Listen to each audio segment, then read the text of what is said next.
Hi everyone! So for my first vlog, I will be sharing with you my experience as an online ESL teacher.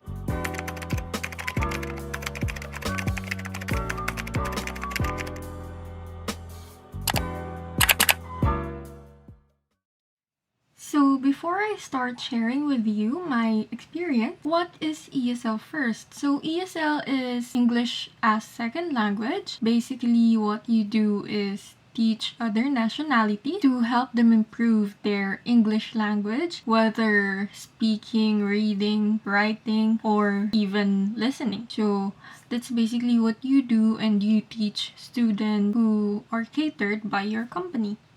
So, bakit nga ba ako napunta sa pagtuturo ng ESL? So, what happens is that, if you guys do not know, I was a sales agent for a real estate company, and my manager is kind enough para hindi ako mawala ng allowance. Kasi in sales, kapag yung company nyo nagbibigay ng allowance for their sales agent, meron kang quota na dapat ma-meet. So, I wasn't sharing, or I wasn't putting any sales for the team. So she was still kind enough na i-allow ako magkaroon pa rin ng allowance. But then came June, and since pandemic, kailangan bumangon ng company namin. So kailangan magbawas talaga ng tao na hindi naman talaga nagbibigay or nagpuput in ng sales dun sa company.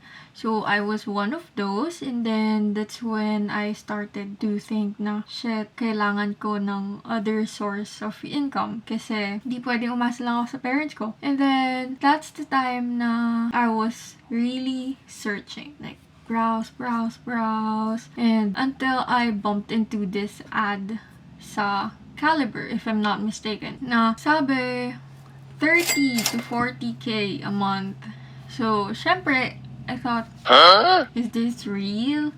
Like, what's the deal for you to be able to earn that much? Tapos, hanggang sa sabi ko, okay, let's just give it a shot. And that's when I found out that yung in-applyan ko nga is teaching Chinese student from China. And then, hindi nila nire-require na meron kang experience.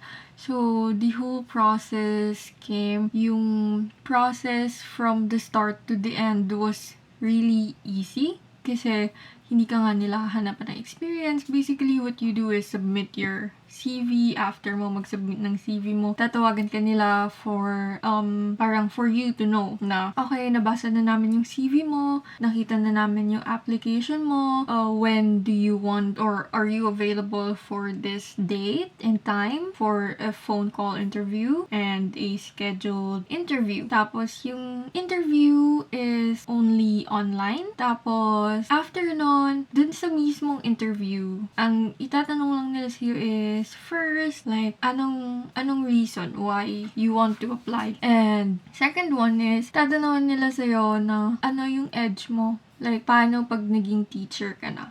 And then yung third one, papa-introduce nila yung sarili mo. Like, introduce yourself, what you're doing. So basically, I said, hi, my name is Pia.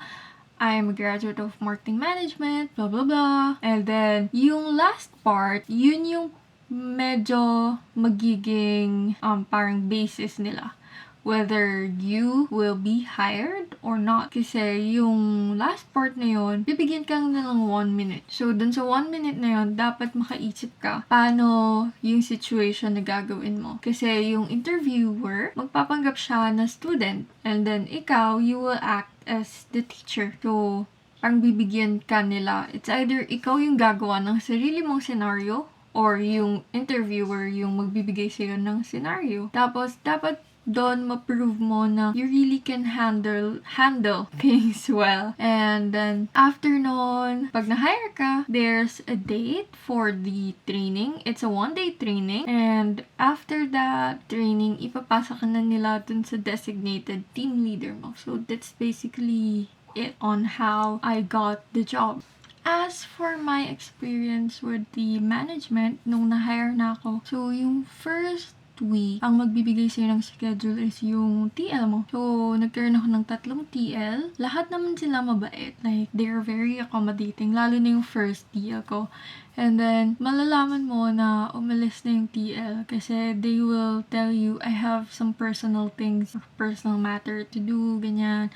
That's why I'm taking a break. And then, suddenly, ililipat ka nila sa panibagong TL. And then, that's basically what happened to the second one. Tapos, yun, napunta na ako dun sa third TL ko. And then, yung first week, sila yung magbibigay ng schedule mo, which is yung peak hours. I think, yung schedule ko noon is 6 p.m. to 11 p.m. So, basically 5 hours. And then, yung mga materials, ganyan, nandun naman yun sa handbook or dun sa mismong profile ng student. And then, after nun, yung experience ko with the management itself, not dun sa mga TL, is yun yung ayaw kong experience. Kasi sila yung type of management na inconsiderate sa mga tao.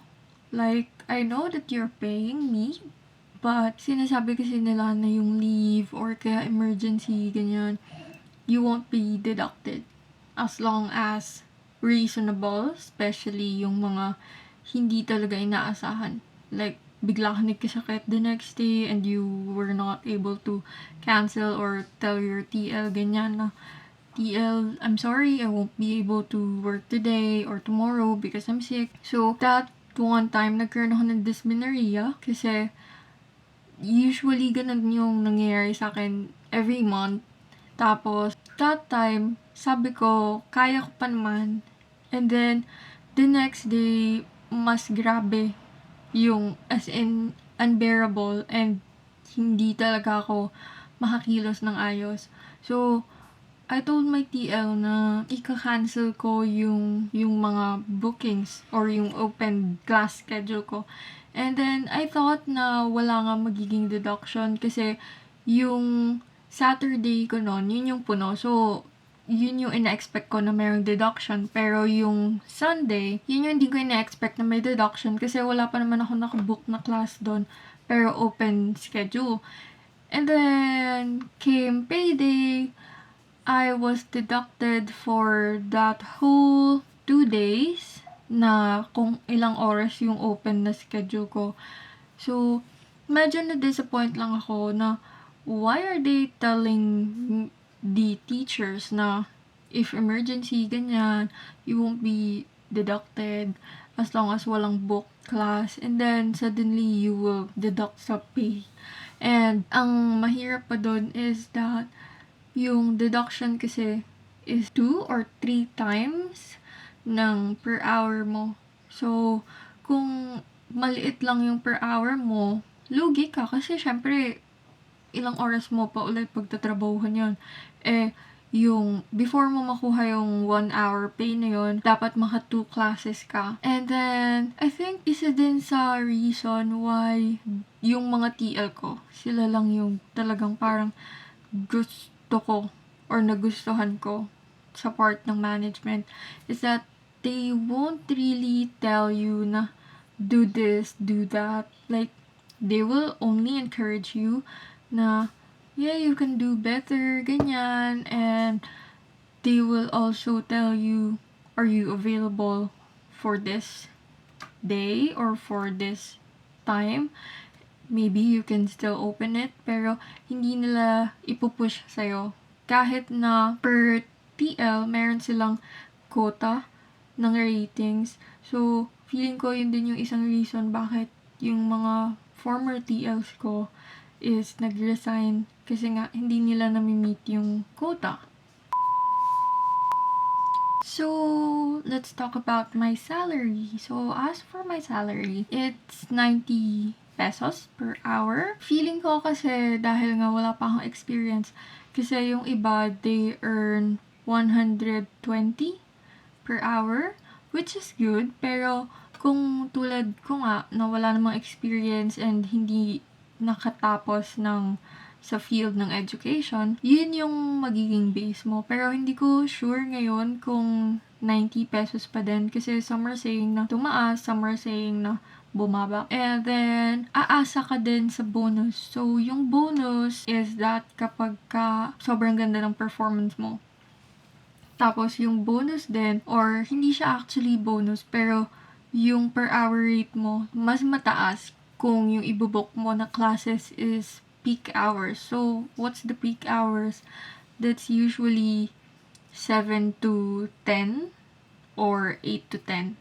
So, yung 3 or 2 hours na yun yung kadalasan talaga na kinukuha. Kasi yun yung sobrang daming students. And also, aasa ka din. Kasi pwedeng magbigay sa'yo ng flower. Flower is their term for like parang gift or tip ng students sa'yo. Pero, other teachers who decided to leave Acadsoc, sabi nila na madami silang naipong flower pero hindi naibigay sa kanila ng Acadsoc kahit na sinasabi na makukuha. And then, isa pa na pwede mong maging bonus is kapag ka merong na-refer, tapos ginamit nila yung link mo, kasi pwede silang mag-register through your link. So, madami ko nakikita dito sa YouTube na nagsasabi na they were able to earn 12 or 20k to 30k a month. Yung 12k a month, that's possible kasi kahit naman 8 hours a day or let's say mga 10 hours a day ka, ganyan. Kung maganda naman yung performance mo and ayan, nalobat yung SLR ko. So, ayun nga, as I was saying, kung maganda yung performance mo and maganda yung mga bookings, tapos maganda yung ratings na binibigay sa'yo ng student kasi minsan binabase din nila sa ratings mo. And yung, as for the 20 to 30k a month, sometimes I want to laugh kasi parang naiisip ko na, how the are you saying na you were able to earn 20 to 30k a month when not even yung mga matatagal na sa Acadsoc and malaki na yung salary kasi yung ibang teachers parang since 1 year or 2 years na sila with Acadsoc, yung per hour nila is almost 150 or 175. Pero wala pa namang nagsabi na umabot talaga ng 30k yung salary nila. So, feeling ko, kaya nila nasasabi yun kasi ginagamit din nila yung referral codes nila or referral links. Kasi yung referral links, if I'm not mistaken and I remember it correctly, 5,000 per person na may invite mo and mapapatraining mo and magtutuloy as teacher. So, siguro, kung ganun nga na, let's say, makadalawa ka lang naman na referral sa isang buong buwan, or let's say, sa isang week, or bi-weekly, dalawa yung napa-training mo and nagtuloy. So, possible talaga na kumita ka. Pero, if sinasabi nila na it's basically just when they're teaching, I don't really think na aabot ng 30k maximum yung sweldo.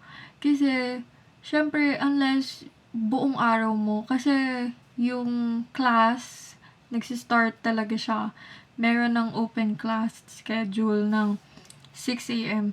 So, there's any possibility na siguro kinukuha nila. Kasi sa morning din, na-try ko morning classes na from 7 a.m. So, 7 to 12, peak hours din siya ng morning. So, siguro, ang ginagawa ng iba, 6 to 12, and then yung 6 to 11. So, that's what, like, 11 hour? Or siguro, max of 12 hours sila sa isang araw.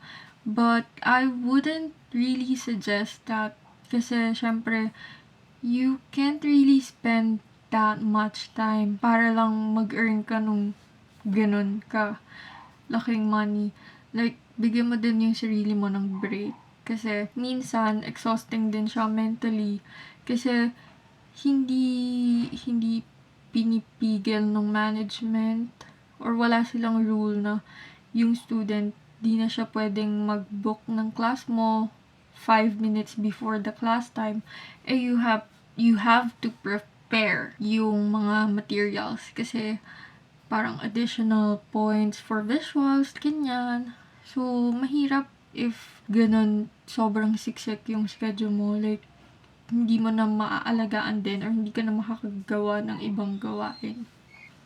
So, my experience naman when it comes to teaching the kids or not only kids kasi unang expectation ko panay pre-K or like kinder, nursery, prep yung tuturuan, yung age bracket. And then I found out na magtuturo din pala ako sa working adults. So, ayun nga, masaya naman magturo kasi syempre you get to know them. And then, nagkaroon din ako ng mga regular students. So, when you say regular students, lagi na sila nagbubook sa'yo. So, yun yung nakakatuwa na part kasi parang fulfilling sa part mo as teacher kasi malalaman mo na, okay, wow, effective teacher ako for him or for her.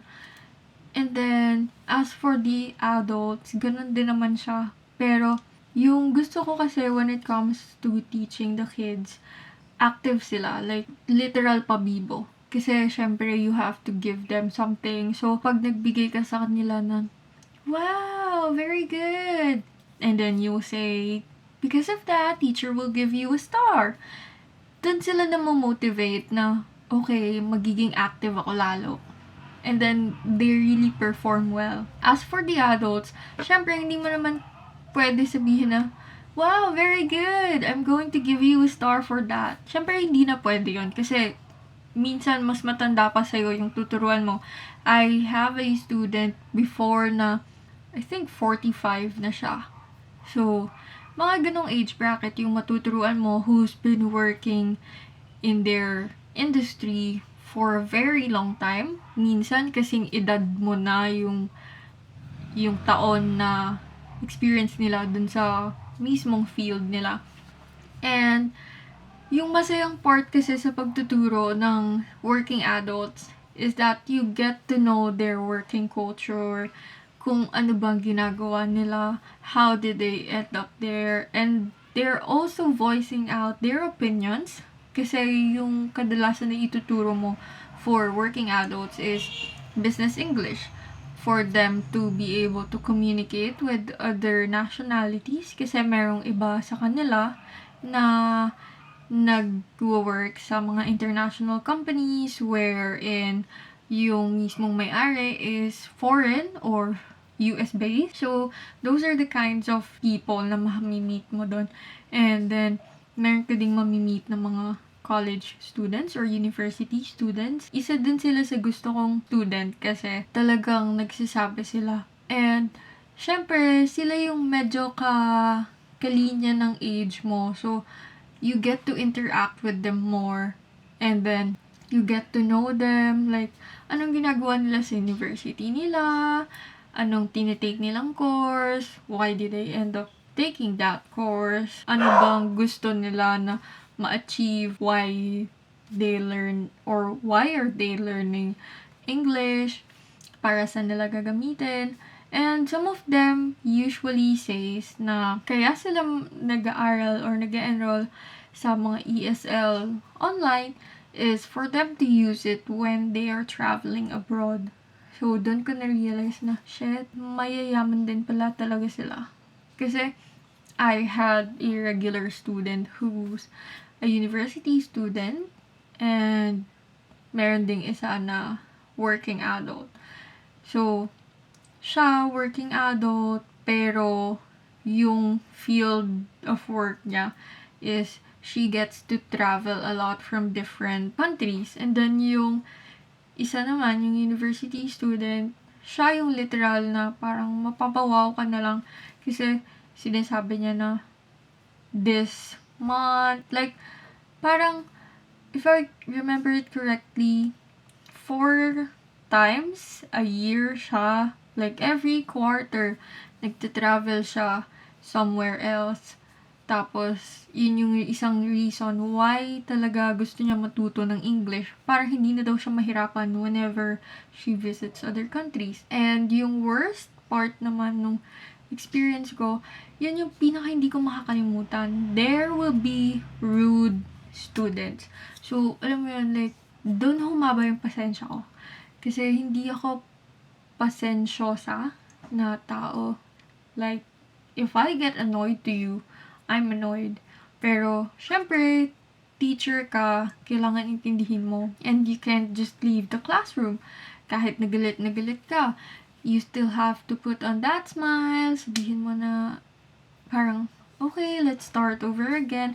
So, na-experience ko yung mga rude na students. Those are usually middle school or kaya mga high school.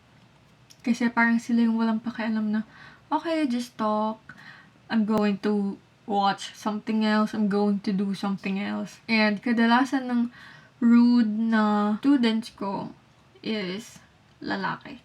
So, mas natutuwa ako kapag alam ko na yung age bracket is nandun sa tipong high school age, pero babae. Kasi, usually ng babaeng students, sila yung studios. So, talagang nagpe-perform sila ng ayos, nakikipag-interact sila. And, isa pa sa hindi ko makakalimutang experience is, yun talaga yung pinaka-worst. I have this student who is a 3-year-old kid. And then, siya yung last student ko for that day. Tapos, if I'm not mistaken, 10 to 10:30 yung class. So, siya na yung last student ko kasi wala na nag-book nung 10:30 to 11. And then, nagulat ako kasi I thought working adult siya. Kasi usually nang nagbo-book ng ganun na ka-late. Like, usually yung students ko from 9:30 to 11, working adults na. Nagulat ako na 3-year-old kid. And then, yung mom niya nagagalit sa kanya kasi she doesn't want to participate in the class anymore. And sa akin, naiintindihan ko kasi syempre, that's a 3-year-old kid who even wants to study ng ganun na ka-late. And isa pa, sleeping time na kasi yun ng bata. So, I really was trying to know bakit in-enroll pa siya or bakit nag-book pa ng class yung mom niya instead of letting her sleep. Tapos, nagigalit na yung mom niya and sumisigaw na. Kaso, we can't meddle with things like that, especially if yung parents yung ganon. So, bigla niyang hinihila yung anak niya, like, sinishake niya yung katawan kasi nga ayaw na mag-participate and halata mo sa body nung anak niya na antok na. Like, she was really doing this sa table and then humihiga na siya. Tapos, halata mo sa mata na antok na. Tapos, ayun, biglang naggalit yung nanay. Siyempre, when they are talking, they're speaking in Mandarin. So, hindi mo maintindihan. Kasi hindi naman ako, like, I have some knowledge with Mandarin because of some classes that I had. But, hindi ako fluent. So, hindi ko naiintindihan yung mga pinagtatalunan nila. So, na-shock ako na nakita ko. Kasi, syempre, sa mga Filipinos, like, ibang Filipino parents, hindi nila gagawin yon sa harap ng ibang tao. Especially if hindi nila kilala. Kasi, ayaw nila din na ma-judge sila. So, yun lang yung isa sa mga worst experience ko. Na, sana, like, iniisip ko na, sana hindi napalo yung bata just because she doesn't want to participate. Kasi feeling ko magigilty din ako if malalaman kong napalo siya just because hindi siya naging active sa class namin. And that would be all for my vlog today. Thank you so much, guys, and see you in my next video.